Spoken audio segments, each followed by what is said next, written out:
All right, so I'm here again with Lucas for another Bitcoin study session.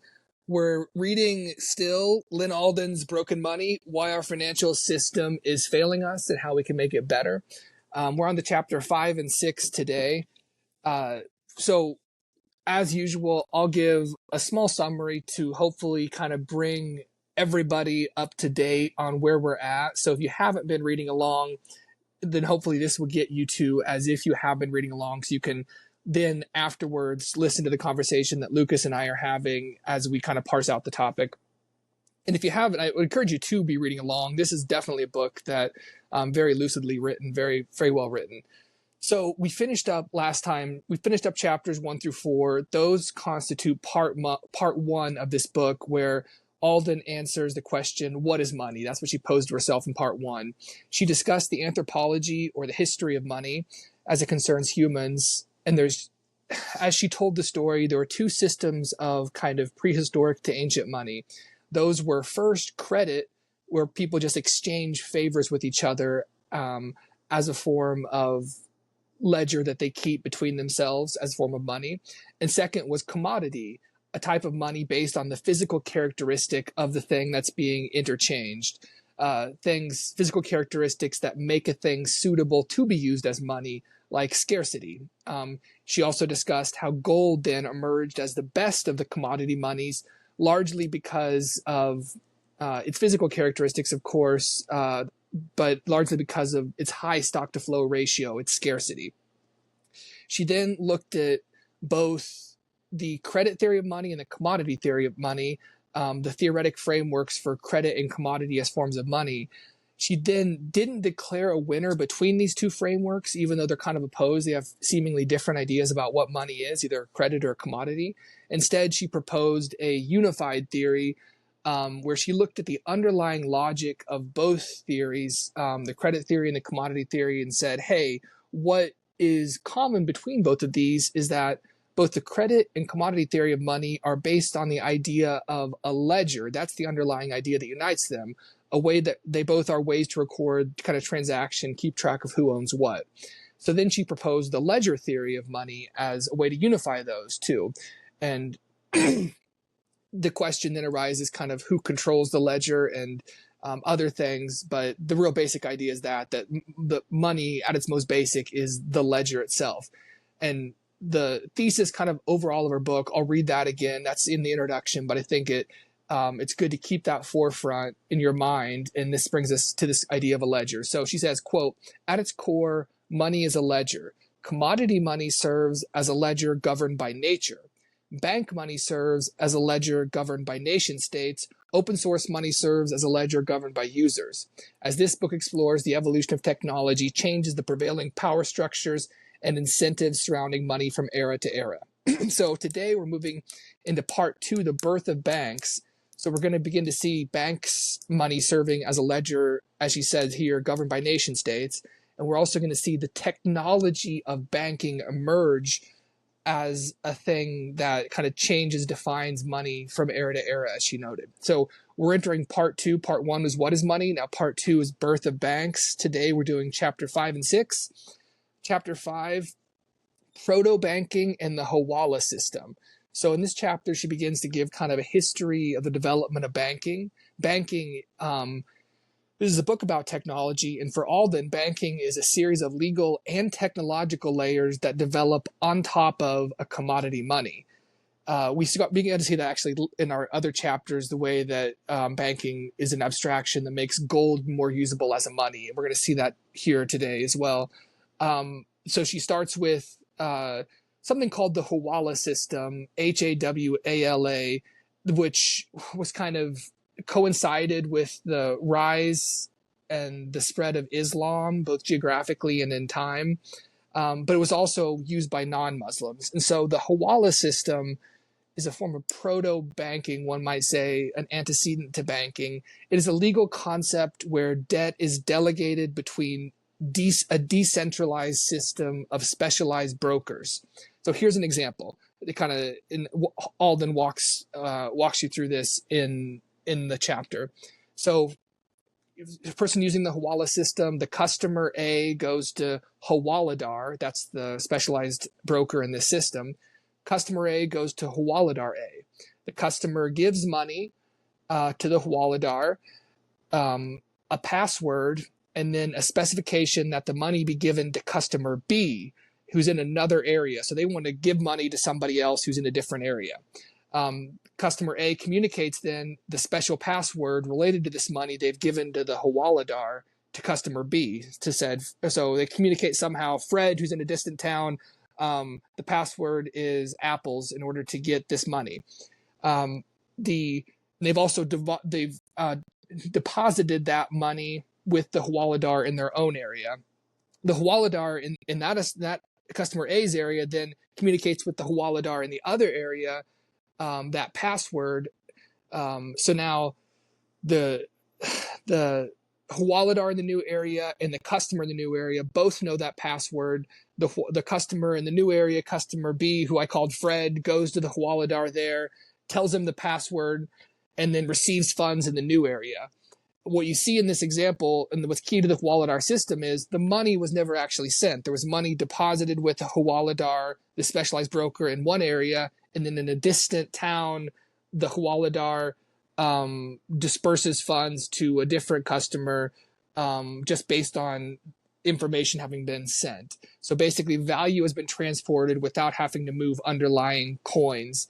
And then the Hawaladars, who are this decentralized network, can later settle their transactions amongst them. They can batch settlement of transactions, and so do them at the same time, and so do it efficiently. In talking about the Hawala system, Alden actually begins talking about the Suftaja, which she later characterizes as like a specific instrument used in the Hawala system.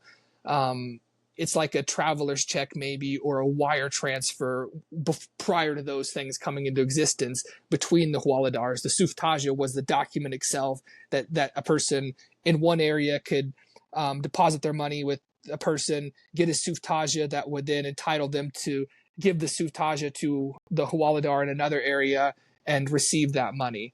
So again, like a traveler's check. And so the benefit of a thing like Hawala system or the Suftaja is that you can send money at a distance without transporting it. So this is back in the days of commodity money, like gold coin, specifically gold, which is, relatively, it's portable, but it's more convenient definitely to not have to take it with you because there's the risk of theft by bandits en route, and things like that.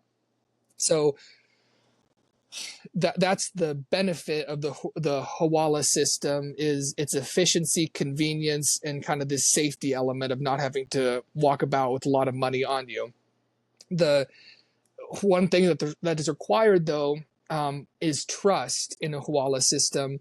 The Hawaladars have to have trust amongst themselves. So, that's kind of the benefit of it too. The Hawaladars, it's a system based on reputation. If one Hawaladar doesn't follow through on this ledger they're maintaining between themselves, then that person's going to fall out of the network, and reputationally, maybe even kicked out of the community, something violent happens to them, who knows. So this is the Hawala system as a form of proto-banking.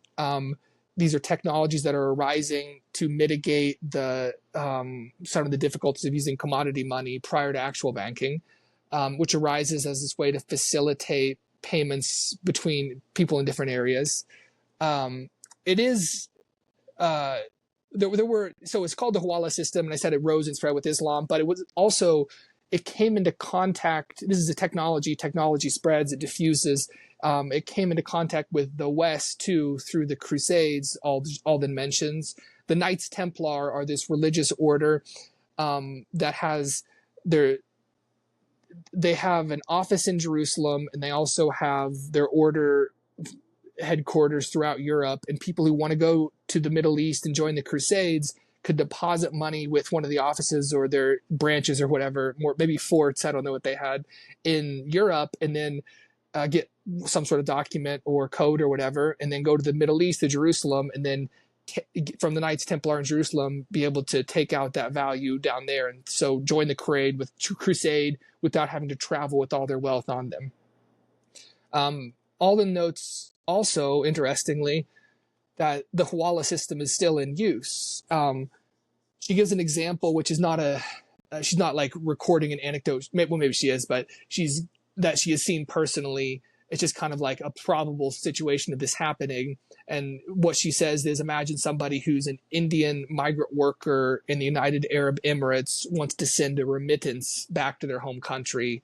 And maybe the advantage in the present day of the Hawala system is that, there's no border frictions. There's no money, that you don't have to go through like a foreign exchange or whatever, or get taxed or whatever, a legal border between two nations is going to entail.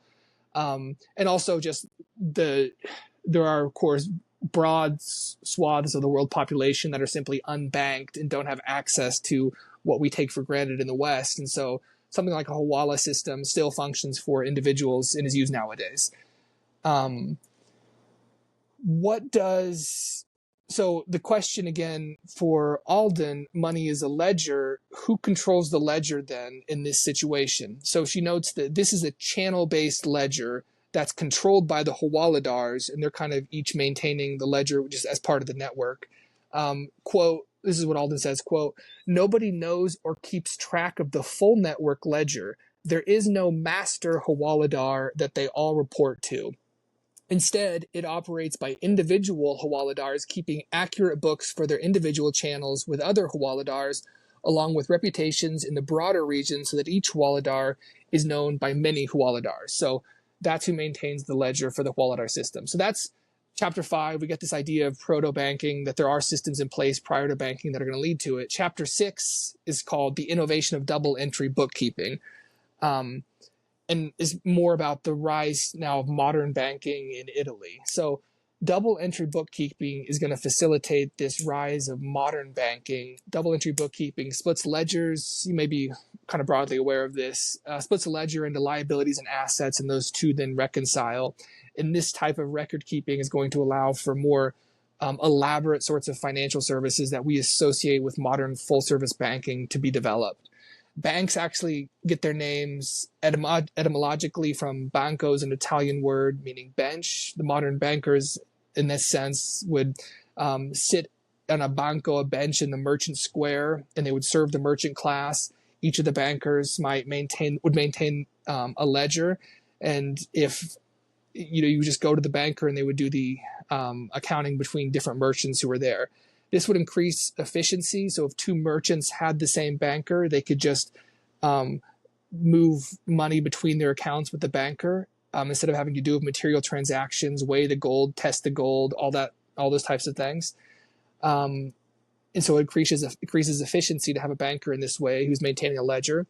It just requires a simple update of the ledger. It also then is going to allow for bankers to begin to innovate, and they begin to develop paper instruments. Previously, we heard about the suftaja. That was a type of paper instrument that was linked to a specific person. The person would go to the Hawaladar in one area and get the note saying something like person X is entitled to payment. With modern banking, now we begin to see the development of this idea of negotiability, which is financial jargon term for you can just transfer this paper instrument to a different party. It's a banknote is a bearer asset without a named party, so it can be given to somebody else and then they can negotiate, transfer it further on to another person. So what are then the effects of the rise of this type of modern banking where we begin to get negotiable paper instruments that can be transmitted to other parties? This further enhances gold's portability, liquidity, and divisibility. You have the bankers, again, that are holding the deposits, but then what's moving around are these banknotes, very portable, very liquid, very divisible. Another effect is abstraction. Now, legal ownership can move faster than physical possession. So legal ownership of the deposited asset, the gold coin or whatever, can move around faster as a banknote, separated from the physical possession of the actual gold itself. This increases convenience. Paper is easier to carry and it's more divisible, all these types of things for transactions. Just requires updating a ledger. And also safety, again, robbers and bandits, you don't have to worry about them taking the gold as much. But it does increase counterparty risk because, like with Hawala DARs, again, there's trust is required in this type of system. Once you begin adding abstraction, you begin to have to trust those who manage the abstraction. So the next part of the story of chapter 6 is the development of modern banking and the rise of paper instruments that represent claims to gold. We see a kind of this inevitable slide or tendency towards fractional reserve banking. So in a basic bank, it's purely custodial, one-to-one. They hold the gold in a vault. Whatever you give to them, they hold until it's withdrawn, minus a small fee for their service. But then there's this slippery slope or tendency to fractional reserve. So that's where, of course, just a fraction of the deposited item is held by the bank and the rest is loaned out. And this tendency is guided by like competition. Banks are competing for your deposits, bankers were. And so they would be like, you'd be like, who's going to charge me the least amount to manage my deposit, to hold my deposit? If they then reloan the money out, they can charge less and less fees and even begin to offer you money back to hold your deposit, to pay interest. So that competition is going to lead banks to embrace this idea of fractional reserve banking. And the banks also realize, I mean, they're not stealing, unquote, unquote. I mean, they realize, okay, say I'm holding 40%, or say 40, say 40% of my assets never leave deposits, right? They're deposited with me and they just never go out. Then as long as I maintain 80% of what I have and, loan out 20%, I'll be safe. So banks realize that, and can loan some out. And that's not necessarily bad. Of course, if banks are upfront with the customer about that. But then the tendency then is to want to compete for more and more deposits, offer lower and lower fees, give out more and more interest, which means loaning out more and more, maintaining less of that fraction as actual reserves. Governments, Alden notes, are also going to kind of have the tendency to encourage this increasingly fractional reserve banking. There are more claims with fractional reserve banking and lending out than there are now more claims for gold than actual physical gold, because money that is lent out can then be redeposited, and then only a fraction of that needs to be retained, and then it can be loaned out again. And so again, for governments, everything's going to look good. Like there's a double entry bookkeeping showing assets and liabilities are matching up and the economy is booming. And so politicians, government officials are like, we'll encourage this, embrace this. But then the tendency, then the slippery slope tends to go too far. Bankers keep pushing the limit on how much can be loaned out. Alden notes that this system then is unstable and risky. Quote, there is an inherent instability in this type of design because it relies on the false promise that demand depositors can pull their funds out at any time, even though if most of them were to try at once, they wouldn't be able to. And of course, that's the situation of a bank run. Because although everything is balancing out on the ledger through the type of bookkeeping they're doing, they do not have liquid reserves. Their reserves may be loans denominated as, they're loans that are on the ledger as an asset, but they're actually, loans out to somebody. And so it's not a liquid asset that can be given to somebody who shows up at the bank and says, hey, I want my deposit back. Banks then in the modern era came to have 5 to 10x more deposits on their record than they did liquid reserves to be able to give out to people who had deposited the money. So in the 2008 financial crisis, Alden notes, it ran up to 23x more deposits in liquid reserves, which meant there was only $1 in the bank for every $23 that had been given to the bank, and the rest being loaned out, etc. And then, so kind of more to the even more current quote, Alden notes, quote, as of the end of 2022, banks in the United States had approximately 18 million worth of deposits that they, that must be trillion, that they owed, 18 trillion worth of deposits that they owed to customers, and only had a little over 3 trillion worth of liquid bank cash, unquote. So that just gives you an idea of the numbers. Alden ends this chapter again with the question that's most present for her in this part of the book, which is who controls the ledger. she's then posits that imagine we're still in a gold-based banking system. She's going to look at fiat-based banking in a later part of the book, but we're considering proto-banking up to modern banking. So now consider then in a gold-based banking system, who controls the ledger? And basically it's three parties: banks, the government, and individuals control in different ways. So banks control their own subledger. Individuals have to trust that the bank is maintaining the ledger correctly, and then the bank then either holds it 100% if they're fully custodial, or they maintain that fraction that they've promised that they were going to maintain. So the bank maintains their own subledger. The government, though, also partially controls the full ledger, because they have the power to order banks to do things like freeze or liquidate accounts, which they can do for seemingly good reasons, like it's money laundering or this person's a criminal, this is all drug money, or for maybe seemingly bad reasons like political persecution. We don't like this person, so freeze, liquidate their account. They can also, of course, just order the money to be taken from a bank and centralized in a central bank. Last is individuals, though, because this is a gold-based system, still control the ledger to the extent that they retain the gold themselves. You can not deposit the money in a banking system, in a gold-based banking system, assuming it's not illegal. And then people holding the gold are relying on the natural qualities of gold to maintain the ledger. That's for Alden, the commodity money. Nature maintains the ledger. It's maintained by the physical transfer of the commodity and the physical characteristics of the commodity itself, its scarcity. Individuals, banks, governments all have a role in that sense in controlling the ledger for in the gold-based modern type banking system. So that's chapters 5 and 6.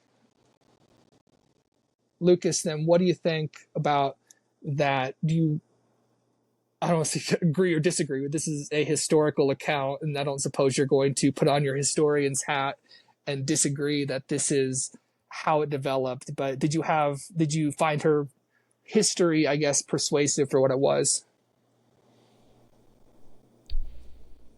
I found these chapters easy to read, informative. They piqued some curiosity in me in terms of wanting to learn more about the Hawala system, thinking about tally sticks, which we can talk about, but thinking about the tally stick system and how that was used, kind of contemplating the nature of the benefits of the Hawala system.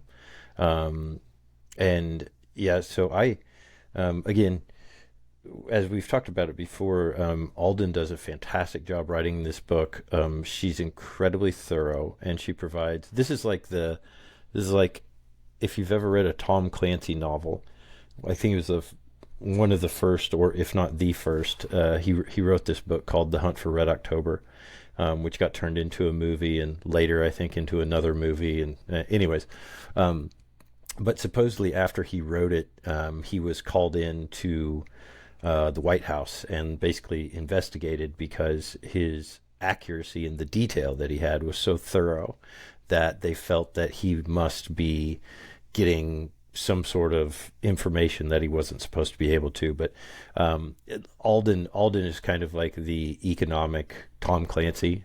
She's doing a really good job of walking through all these different systems. One of the things that I guess kind of the first thing that struck me about this, so Hawala, I guess, is Islam for trust, and that's, I think, a Cool. good use of the word. Yeah. But so I was thinking about this, how in previous talks I've talked about one of the benefits of Bitcoin is that it will shift the focus from growth to innovation for companies, because they won't have to fight every year to overcome a 12% cost of capital because of inflation. And so that will allow them to make more long-term decisions. And growth, throughout the talks that you and I are having, growth is evolving to me to be much less of the positive thing that I always thought it was before, where bigger is better. Um, when I think about growth in terms of a banking system, I think so. If we've got the Hawala network and we have one bad actor in that network, then they basically get cut out, not even by the customers, right? Like the other Yeah. Hawaladars will cut them out, much like a cancerous spot before it's allowed to metastasize and spread to the rest of the network.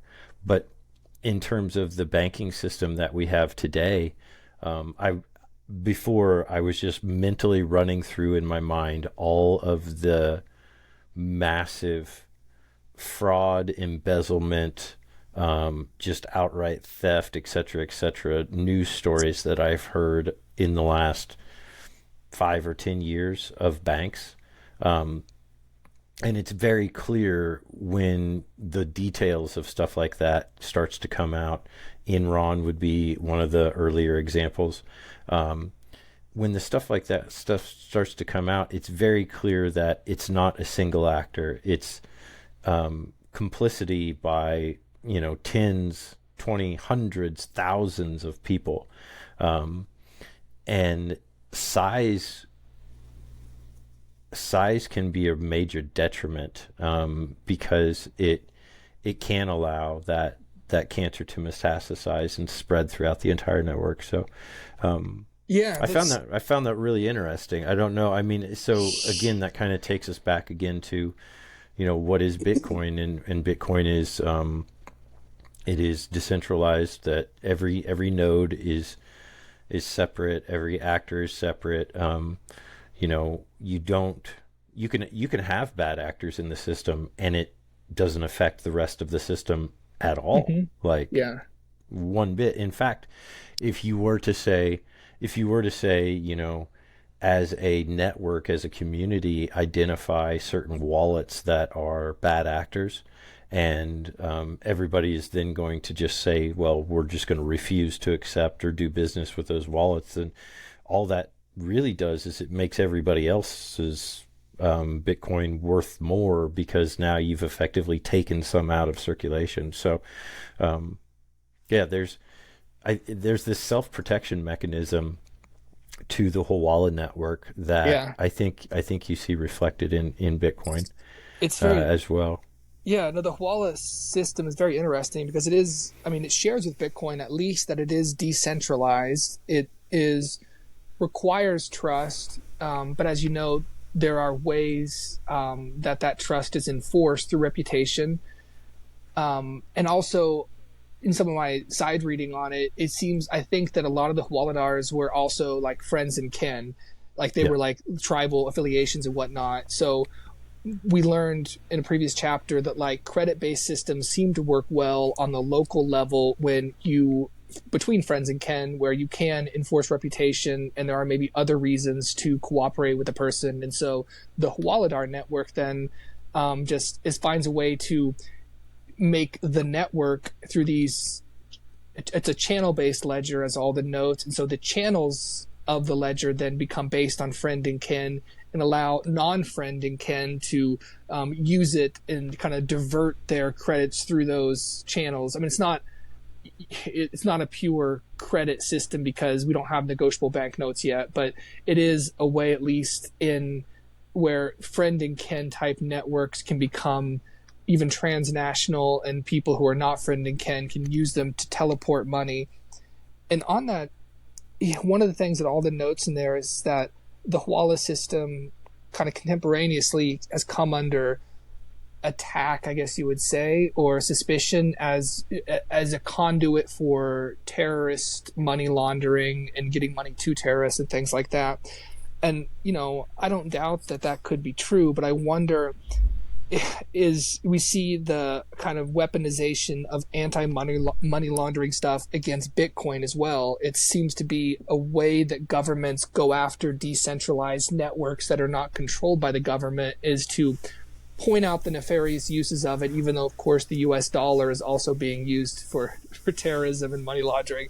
And so I thought, this Hawala system is it maybe another thing that is coming under attack simply because it is decentralized in an age of centralization where power wants to have the final say? Yeah, it really matters what window you're looking at that through, what shores you're looking at that from, because I mean, for starters, one man's terrorist is another man's freedom fighter, and always has been. I think that it depends on who's trying to define it as such. One of the things that is really resonating with me since starting to study Bitcoin is that if you want to know what the liberating, freedom granting, decentralizing, power back to the people technologies are, look at what criminals are using. Yeah. Look at what criminals are doing in order to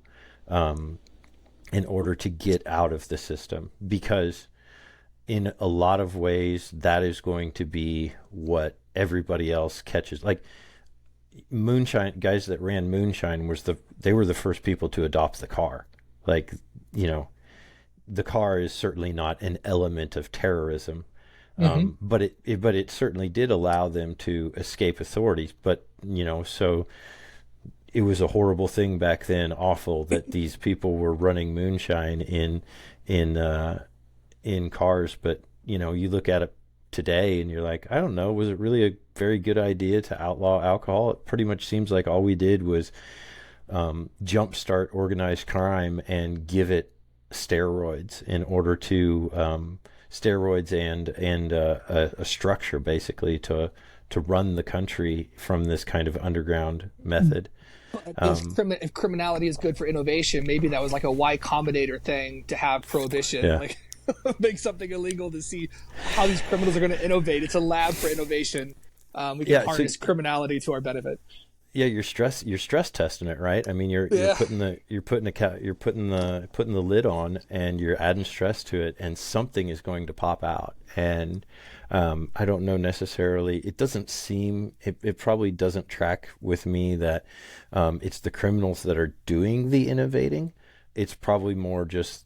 It seems to be that it's the criminals that see the technology for the liberating thing that it. So like, I think a good way to look at it is like, it probably, like, it's not illegal to send money from one person to another person until somebody tells you it's illegal because they want you to do it through their system. Yeah. Right. So like, it's like, yeah, I think it's interesting that you can, that we can hear this talk about it. But then you break it down and you look at it from really what is actually happening. It's like, I'm giving this guy money and he's giving another guy money, or I'm giving this guy money and he's letting somebody else take money from another person. It's like, that doesn't seem like, that's not child trafficking. That's not cocaine. That's not, but for the same reason, we've got, that's why Ross Ulbricht is in prison, right? Yeah. But even historically, like you say, it's not a crime to send money to another person, but like there have been religious prohibitions, like against usury and like interest and things like that have almost prior to certain transactions it does serve as a prohibition on maybe sending money to another person to the extent it's going to require, a third party to hold the money and get some sort of transaction fee or whatever. So even in ancient times, it might have been like, that's what the Hawala, I think, was like, some of those things were like, these are like kosher or whatever interpretations of the religious strictures in place that like, yes, this is good against the backdrop of Islam. You can do it this way. Actually, I guess Alden does note in this chapter that like part of the historical relationship between Hawala and the Sushtafa, the financial instrument, is a little bit obscure because there are this background of Islam, and so the Hawaladars maybe don't want to have how they're operating become perfectly transparent in that era, because then maybe the reigning religious authorities don't, find that it's not consistent with some religious text or whatever. I don't know. I can't say this for certain, but I don't think that there's an example of a law being passed outlawing the transfer of money by someone who didn't offer their own way to transfer money. So that to me means that it is not motivated by religious reasons, and there are other reasons. I don't know that for a fact, but that seems to me very consistent. Where I guess I take so much of a more squinty-eyed look at these things now. Whenever I hear the word terrorism, whenever these are words that people. There's the saying, do you still beat your wife?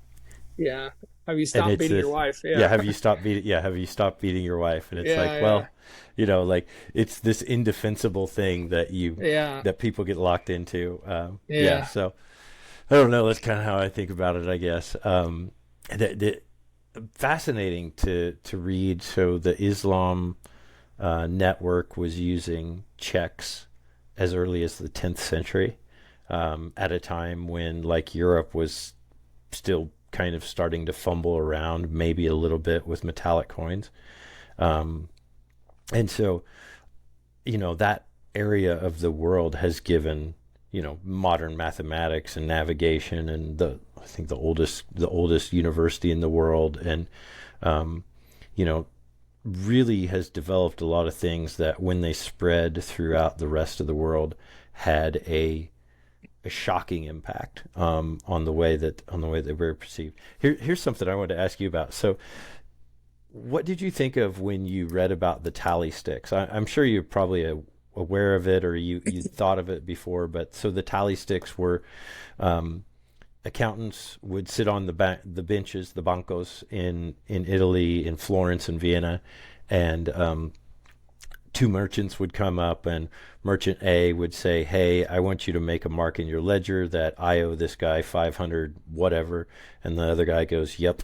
And so then what the guy would do is he'd make the mark, and he would take a stick and he would break it, and he would give each person half of that stick, and that was basically put that back together. That's how you made the claim in order to get it. What did that make you think of? Because that sure made me think of something. Yeah. Public and private key, is that the... Yeah, 1,000%. Yeah. I found that incredibly fascinating, the tally sticks. So I did some extra reading on that too. I think that this wasn't as much used by the merchants on their bancos, and this was an alternate way that the ancient English and I think some Germanic tribes used. Okay. So this wasn't an Italian banking, modern banking emerges in Florence and whatnot. Because you get I think, if I read this correctly, one part of the stick is called the stock and one is called the foil.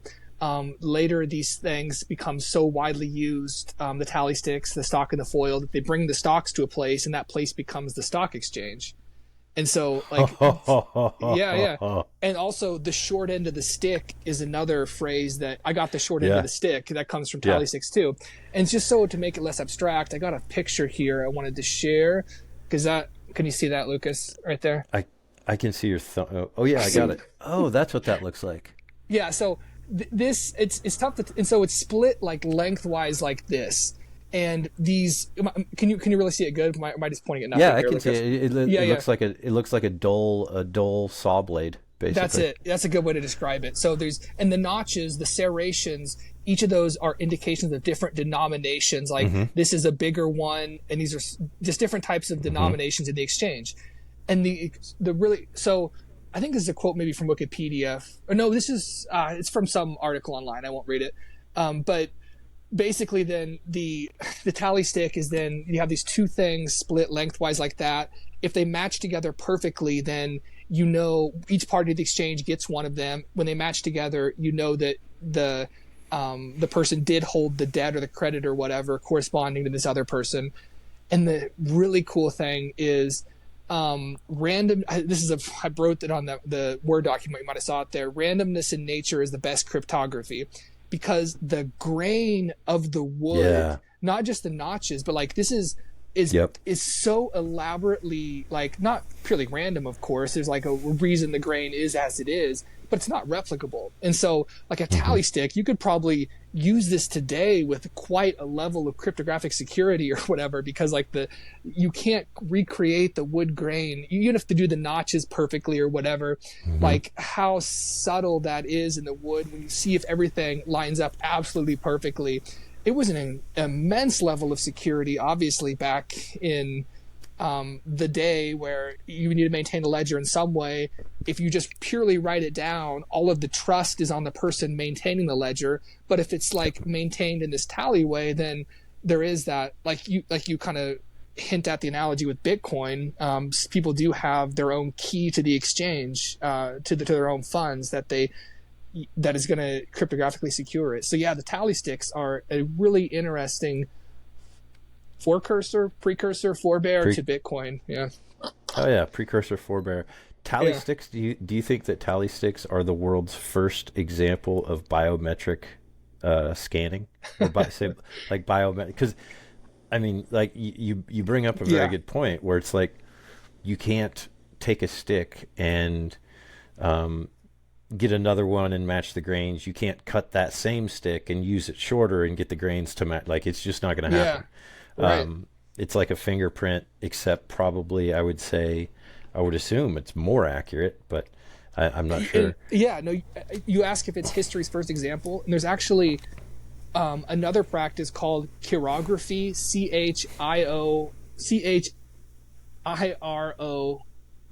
chirography, where an agreement is written up on a piece of paper and the paper is torn. So I love it. The paper is the jagged edges of the tear also occur in this sort of random way that two torn pieces of paper are really never going to line up perfectly unless you have the actual one that was torn. And so there is this whole art, this whole history too. Like tally sticks are not. I asked ChatGPT if tally sticks are a form of chirography, and they're not, because chirography is limited to paper. But there's probably there's tally bones. That was on the Wikipedia page. So there's other instances of using nature to secure the ledger, not in the form of like the commodity characteristics of a money, but like literally using nature as the ledger instead of writing it down in having a double entry bookkeeping thing in that way. I had a band that was called The Jagged Edge, and it turns out that there is a like R&B group from Atlanta that's also called The Jagged Edge. Cool. And we played a gig one time, and a bunch of people showed up early, and they were very disappointed to find out that we were not the Atlanta R&B. Five dudes piling out of a truck wearing boots and flannels, and they're like, "We're the Jagged Edge." We're like, "Oh shit, it's us," but you're gonna be disappointed. They came in with the jagged edge of their tally stick, and you came in with yours, and like, these things do not fit together. This does not match up at all. This doesn't work one bit. One of the things that I thought was interesting I wanted to talk about was the three layers of basically how notes evolved. So they went from here's a note specific from me, specific to you for a specific amount, and then that note became negotiable. So it became like, if and a lot of people probably are young enough that they never have done this, but you can take if somebody writes you a check, then you can endorse that check. You can sign the back of it over to them. So that's that's a negotiable. That makes it a negotiable thing. And then the next layer of that was that we just went to standardized units, and they were bearer assets. So instead of it having your name on it, instead of it being for a specific amount, now it was a $20 bill, a $5 bill. Here's a quarter. Here's a nickel, et cetera, et cetera. Everybody could use them. We talk about what the benefits of that is, right? Which is that I would argue, I don't say that I don't think it increases the portability of gold. I think it increases the illusion of the portability of gold. I think it contributes to a greater blow up in the end. Yeah. which is what we see from this the rise of this of fractional reserve banking. But one of the things that popped into my mind was, so what did we lose when we did that? When we changed from this specific me to you? What we lost was all of the time that people have spent cumulative over the last couple thousands of years making change. Like, when you go to a standardized unit, then every transaction, like the odds of it being exact change, like when was the last time you had exact change for anything, right? Right. You know, Yeah. very rare. And so that necessitated another switch, which was to a type of digital bearer asset, basically, like the credit card. It used to be that the credit card, by the way, was something that you verified every time you used it, right? So it used to be that you walk through Walmart, and if you checked out in Walmart, then they asked you for your ID. I haven't had my ID. I haven't had anybody ask for my ID for the use of a credit card for like 15 years, probably. Yeah. Something like that. At least 10. So, but anyway, so then that obviated the need for change again. So we didn't need change, then we did need change, and now we don't again. But what Bitcoin is, it allows you to have the perfect amount. I was thinking about that. I was like, what are the things that are different about different kinds of money? And it's like with physical money, with commodity money, you always had to have change. But Bitcoin, as it is in every instance, the paradox of paradoxes. Jason Lowry talked about this with, he was like, dude, everything about Bitcoin is a paradox. Like, it's, the thing that the class of things that it falls into, it shares lots of the characteristics. And then there's always this one thing that is just monumental that sets it apart, which is like, so it's a commodity money. Commodity monies have historically been really awful to work with because you have to cut them apart and all this stuff. It's like, well, turns out this is a commodity money that you have perfect change for every time you use it. I don't know. I was just, that was a paradox thing that I guess that kept popping into my mind, thinking about as we transitioned from different types of instruments for transporting value, that again, back to what we've said before, which is that there are no choices, only trade-offs. It's like, yeah, there definitely are trade-offs when you standardize money and you make it so that anybody can use it. There's no need to circle back to the originating issuing banker or whoever it was that started that transaction in order to close it out. Yes, that increases the velocity of money. It increases the amount of people that can use it, et cetera, et cetera. But what else does it do? One of the things is that it makes it easier to make claims upon the commodity, the underlying commodity. So that's the fractional reserve banking, where that's terrifying. Another thing is that it creates this inconvenience of having to give change if you ever do have to settle in the commodity. So I found that, I just found that really interesting. I didn't have really anything to say about it. I mean, I think that's key to this chapter for Alden, is that developing negotiability through banking was this technological innovation that changes the nature of money because it allows these other more elaborate types of services that banks are then later going to operate when you are later negotiating, where the subprime mortgage crisis, they're passing around bundles of mortgages and stuff like that. Like, how far have we gone down the route of abstraction? And I think that, like, that's what it is, drawing again from Lowry, just really thinking about the danger of abstraction as a way that the underlying nature of something is then forgotten. So I guess to back up a step, we've already had a few layers of abstraction on top of commodity money to seemingly make it more workable. Gold has some drawbacks in divisibility. We talked last time, maybe it's actually a density problem, that gold is too valuable. So you can't really cut it up small enough to buy a slice of bread, right? So you need some way to make it less dense quote unquote, and more divisible. So the idea, first we have innovations like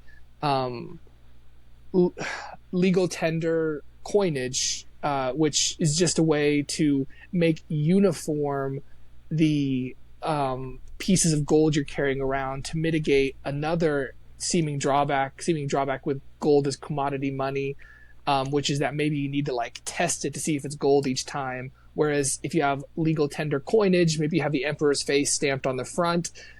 So there's some sort of verification there. And if you have the ridges along the side, then you have some other verification that it hasn't been shaved or modified. And so you have a standard unit. But that's legal tender coinage. These are technological innovations, and they're kind of like abstractions. The unit of a coin is the physical shape of the piece of metal, but it's also an abstraction that gets in people's minds that allows central authorities to then debase the currency, because you are now accepting a coin as legal tender and not exactly like that amount of gold. You assume it is, but then the centralized authority can say, now we're going to change the composition of gold in this coin. So they manipulate those variables separately. The physical commodity itself is separate from the coin. You've added a layer of abstraction with legal tender coinage. Now, banking and negotiability of paper instruments in lieu of that coin, obviously another huge layer of abstraction. And so I think it's good to keep in one's mind that the more layers of abstraction that are added between the actual quote unquote money and your use of the money are always layers for potential manipulation, always routes of attack, things that can be manipulated or managed by whoever is defining that abstraction, the centralized authority defining what a coin is. And obviously with the negotiable paper instruments, if you have a centralized bank, they have various ways to manipulate the currency by just creating more of that paper note. And so I just think that with Bitcoin, it's a hard asset, and we don't see those layers of abstraction to make it usable. It is what it is. It's peer to peer. People can transact directly without an intermediary, and that's a very valuable thing. People's, maybe a good comeback when people say there is nothing to Bitcoin and then money seems real is begin talking about the abstraction that our fiat money actually is. Of course, it's how many layers of abstraction, even if it was based on a commodity, even if we were on a gold standard, how many layers of abstraction are there between you and the gold sitting in a vault somewhere. And so with Bitcoin, if you self-custody, and do peer-to-peer transactions, you've eliminated abstraction. It's realer and more present in that sense than gold-based banking is, where you do have layers of abstraction between you and the asset you purportedly own and are transacting in. Yeah, I like that she's introducing without like really jumping up and down and screaming about the dangers of fractional reserve, because I think that can take you like deep down into the dark pits of hell if you really start to think about. And this was something I was still in banking. I was still in lending when I read The Creature from Jekyll Island, and I started to kind of try to piece together, okay, I'm actually in this system. What does this mean? And I think the quote you read from Alden was that, like if a majority, or even if like most people, not all, want to come get their money, it's not there.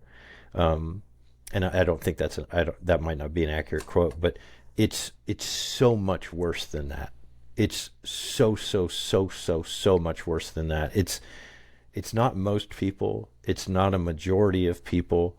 It's not even a large minority of people. It's basically if like 1 in 10 people want their money, it's not there. And like, and that's like, that's not this is not a campfire ghost story. This is not something that's meant to scare people. This is utter fact. Like that money is not there. And so here's how it works. The Fed, let's say, the Fed decides that they're going to create $1 million worth of money. They create $1 million. They give it to the Treasury. The Treasury takes it and they sell the bonds, and then they put it into one of the banks, and now that bank has $1 million, and it's going to write $10 million worth of loans on that. And then that's a big bank. Those $10 million worth of loans are probably going to go to smaller banks. So now you've got $10 million that gets $1 million apiece dropped into another 10 banks, and they're each going to create $10 million worth of loans off of that. So we started with $1 million of money that has nothing behind it. Yeah. And what did we do? We created 100 million or 110. So that's like we're already at less than 1% claim on something that doesn't even exist. And that's before it ever gets to a small town bank. This is they talk about like when Silvergate Bank and when Silicon Valley Bank, when they got taken out in Operation Choke Point 2.0, they talked about them as these are regional banks. Like these are $100 billion banks plus, right? I mean, these are big operations. So they're already like the third, fourth in line. Mm-hmm. And then, trickle down to your, Farmer State Bank, your national federal or whatever you call it. The amount of abstraction, it cannot be overstated how little money there actually is in the system to satisfy any claims. And I'm reading one of Nassim Taleb's books on the side right now. This one Anti-Fragile, and talks a lot about fat tail risk, and talks a lot about how it's not the thing that happens every day that you need to be prepared for. It's the thing that happens like once every 100 years, and that's what you have to that's the thing you need to protect yourself against, because the thing that happens every single day, everybody's protected against that. You're already immune to that. And talks a lot about, how we draw volatility out of the system because we think that that's a good idea, but volatility is what makes that system work. What makes it robust and strong, and resilient. And so, you think about like, what we did during the global financial crisis in order to keep people from just taking runs, was to just backstop these banks with even more money, and then clamp down on the lending standards, that all we did was nationalize the banking system wholly, like fully outright. Like the buyouts that all the big guys got, those were, that's just the cost of giving your soul up, basically. Yeah. No, once things are too big to fail and you have a centralized entity that can backstop them all, then the amount of money in the system is infinite. It's not like there is no limit to the amount of money in the system, because the central bank will just simply backstop any failure. And then, you're then motivated to the tendency towards increasingly risky fractional reserve banking that Alden notes in this. You've just added another incentive for banks to push it even further to the limit if they think that a bailout if they're too big to fail or whatever. I mean, we all hear that. And that brings that's a really good one, I think, to talk about, which is like what does protect people in that instance. Like what protects you if your money is in a bank that gets run on, and that's FDIC, Federal Depositors Insurance Corporation, I think is what it is. So FDIC is something that came along. Yeah, did it come along in the 40s? I'm not quite sure when it came along. But anyways, it's supposedly there to insure up to $250,000 all of your money that's in the bank, right? But what that is, it's a set rate that banks pay. So like for every $250,000 worth of deposits, they pay X dollars in order to have this FDIC coverage. And so that would be like every single driver in the entire world paying the exact same amount on their insurance, regardless of what vehicle they drove, how often they drove it, how recklessly they drove it, how many accidents they got into. And so that's something, I think, that's another thing that's kind of alarming about this situation, which is that the insurance is not insurance. Insurance is something that you get a different rate than I get it's a premium, and it's called a premium based on the risk factors, because we're taking into account the risk factors. But they don't do that with banks. And so if you don't do that with banks, if there is no penalty in terms of a higher premium for being more risky, i.e. having lower amounts of reserves, loaning out more at a higher fractional reserve, having higher amounts of defaults, lending to less creditworthy people, like if there's no punishment for that, and my insurance for doing that is the same as your insurance for being a fully custodia bank, 100% backstopped, every asset has its own match, like all that, that creates this moral hazard that people are just racing towards the edge of what can we do, how Right. fast can we do it, how hard can we do it, what are the risks we can take. And inevitably, I mean, that's just it. It's just like, it's like telling somebody that you can't die. So what are you going to do if you can't die? I mean, you're going to go bungee jump without a cord. You're going to go parachute without a parachute. Like you're gonna play. You're gonna have what do they call it when you go right at each other? I don't know. Anyways, you're Play a game of you're chicken. gonna, you're gonna play chicken with a Harrier jet. Like I mean, like if you can't die, you're gonna do really stupid shit. Yeah. And that's what we see banks doing. Like during the height of the global financial crisis, when there's like, oh, here's this guy's dog owned 3 houses, right? Like this guy's dead grandfather was the cosigner on 3 apartment buildings or duplexes. Like, yeah. No, so that is all terrifying. Of course, this foray into fractional reserve banking and the ways that in its modern iteration it interacts with human nature to impel us to riskier and riskier and a more unstable financial system. But if you go way back, like fractional reserve banking, I think as Alden describes it, especially in a gold-based system, isn't necessarily evil or subject to those things. There are these tendencies to take it further and further, but if it's a gold-based monetary system, there at least is supposedly something there at the end of the day, an asset for which you deposit, and the claims against a real thing. But it's less of the real thing. Yes, but also on that, like with fractional reserve banking, if people have an alternative, if they did have an alternative to a fully custodial bank, and the risk was made known to them, this is how risky it is, and then people buy into that risk. But the problem is that with the bailouts, again, there is no risk, and so like you were told there's risk, you accepted the risk, the risky thing came about, and you said, I want a do-over. I no longer accept this risk that I said I accepted. So I mean, like theoretically it could work if we did like perfectly rational actors. You accept the risk, you live and die by the risk, but then too big to fail comes along and people begin to whine and scream and stuff. So I think theoretically it doesn't work, because I think the second that you issue more claims against the money than there exists, then you have opened yourself up to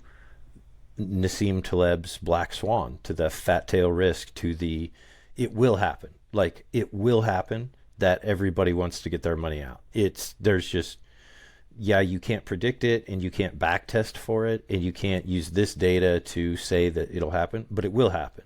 If it's in the realm of possibility, it will occur.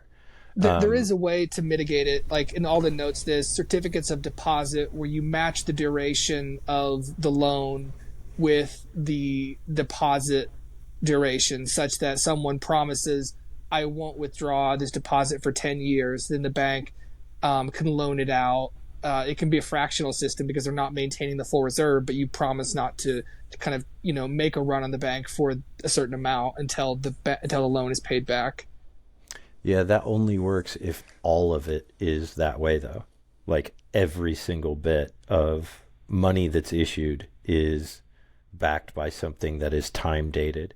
And even still, then you're being disingenuous to the users of the network unless you're upfront telling them, hey, by the way, we are now operating on a 4-to-1, which means that the money that you have is worth 25% of what it was to begin with, just flat out. Like there's no way around it. You can pretend as long as the music doesn't stop. And this is why this is why you hear these macroeconomist guys always talking about the velocity of money. Like, in order for our modern system to continue working, we have to have a high velocity of money. We have to have money keep moving, because if the money ever stops, then that means that we don't have people taking out new credit and injecting new life into the system by basically mortgaging the future. If all of that money went and sat, then the whole thing would collapse upon itself. And so velocity of money decreases when you have higher interest rates, and that's what we're experiencing now, is like on the probably the verge of a depression, recession type of thing. Maybe I think we've been in a shadow depression, shadow recession for 2 years. But yeah, I just think fundamentally you can't get around. Look, if you offer more claims on something than the thing exists, like the game is over at that point. It's just a matter of time. Like, but you can do fractional reserve. We could do fractional reserve with Bitcoin if a bank said, we'll accept, we have 3 Bitcoin in deposits, or we have 4 Bitcoin in deposits, but just so you know, we're only going to maintain 75% of those deposits here. We're going to loan one of those Bitcoin out so that other people put the money to work and then charge them interest on the loan. You're taking the risk. If you come here, the loan might not have come back. So you could have, as long as people accept that risk, their Bitcoin could be loaned out. They're just accepting the risk that if they go there to the bank, it's not going to be there. Well, that's what I'm saying. It's just a matter of time. Like, that loan eventually won't pan out.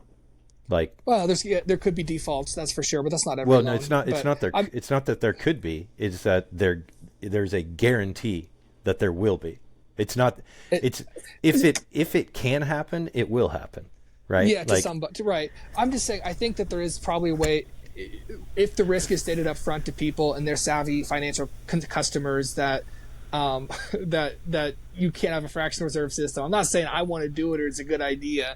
The velocity of my Bitcoin is 0. It's dead. It doesn't go anywhere. So it's it's still, but it doesn't matter what what claims they make to the customers. It doesn't matter how savvy the customers are. It still only ends one way. It ends with the money not being there. Like, that's it, and that may be that it lasts a million years before it happens. Yeah. And let the Ponzi play on. Let the people keep on doing it until So I see it's risky. It is risky, and that risk maybe asymptotically approaches 100%. So I don't know. I think it gets there. The Knights Templar, that's the forebears for the Masonic Knights and the Shriners. Did you know that? No, I didn't. I wonder if they have some sort of Hawala system they use. I was wondering that too. Yeah, I was really wondering that too. If they have this thing where maybe you can just like somehow, I don't know, or if maybe they used to. Well, obviously they used to, but like. It would be cool. Oh, one of the things that I read about the Hawala system was that the amount that they charge for their services can range from like 0.5% to like 7%, but also in some instances like up to 25 or 50%. Yeah. And so I found that really interesting because I like the idea. I think I was in grad school when I first heard of this idea, and I think this is the proper term for it, which is called third degree price discrimination, where it's basically like every customer is assessed individually, and so therefore everybody gets charged a different. There's no standard, and so who you are, how long you've been doing business with the Hawala, how much money you're sending, how fast you want it to get there, where it's going, who it's going to, et cetera, et cetera. Like, these things can all factor in. And to me, this makes it much more like a much more like a consumption tax type of approach, where it seems to me way more fair. Like it seems to me that the system is assessing the risk individually, and that means that the risky actors are the ones, so maybe there are terrorists, maybe there are criminals, et cetera, but one thing, I think so many people I've heard that were criminals, they're like, what would you do if you had to do it all over again? They're like, I'd go legit. Like, it's way easier to just go legit than it is to be a good criminal. They always say about like the thing about being a criminal is you have to be right every single time. And if you're trying to catch the criminal, you only have to be right once. You only have to be in the right position once. And so I actually think that sort of discrimination in terms of pricing is a wonderful deterrent to crime. This is kind of flipping around what Alden had in the book, where she talks about how those networks have come under scrutiny as being channels for terrorist money, et cetera. But I think that they probably do as good of a job of anything at dropping, and of course, if it's somebody who supports the action and they're encouraging it, then that's probably not great. But then again, I think it all comes back. And of course, like, I don't know, just read, like, terrorists have their money in every bank in the world. Like, they prefer the US dollar. Like, that is the preferred, I know special forces soldiers who have told me stories about carrying literal duffel bags of cash to warlords and giving it to them. I just think it's funny. I think it's hypocritical as hell that the system that created the perfect currency for illicit activity would ever complain about somebody like, no, like, you're stealing our market share. Like, that's really what you're doing. No, right, and I think that critique is often disingenuous and an attempt to, gain greater surveillance powers, for sure. I think there's a scene in the movie War Dogs. Have you seen that? It's about arms dealers, and it won't ruin anything to say that there's a scene. It's a true story, right? It's based on a true story, and there's a scene where they get some arms to Iraq, and the U.S. military there just has a warehouse full of US dollars and I think it was like seized dollars. Like that is the what would you say, the briefcase of cash that you mentioned. Mm-hmm. They just had warehouses of it, and then they just give it out and they introduce that money into the system or whatever. But I think I have two final points to make, both of them just utterly ridiculous. Like Hawala. I just want to say that the word koala probably has no rhymes. It seems like an orange situation. And so if you know the word Hawala and you are a rapper and you stumble upon the word koala, accidentally use it, I don't know how rapping works, you have something to pull you out of that. Not like that. What do you mean? I don't know. I was going to say not like that, and then I regretted it the second I said it, because I'm like, oh, actually, it probably works exactly like that. It's like if you're like free, what do they call it? Free flow, free flow, whatever it is. Like, verse. You're just like free verse and something like that. I suppose you have to think like 2 lines in advance or something like that, because you got to get to the word that is going to become your subsequent rhyme. So I suppose you don't often end sentences with koala not knowing where you're going to go. But if that should happen, though, you do have Hawala now in your repertoire. I hope somebody finds a rap with koala in it.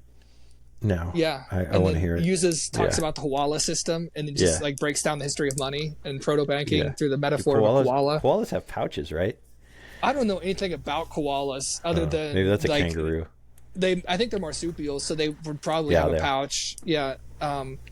I don't know any koala facts. So the other thing was, I'm going to go down to the local Masonic lodge and ask them if I can join the Crusades. Not because I'm interested in any sort of religious warfare. I just want to see if like there's a holdover policy on the Crusades that like still on the books, like oh shit, like our bylaws, we still got a crusade, like that's section 37.A B.6. He said the magic words, give him a sword.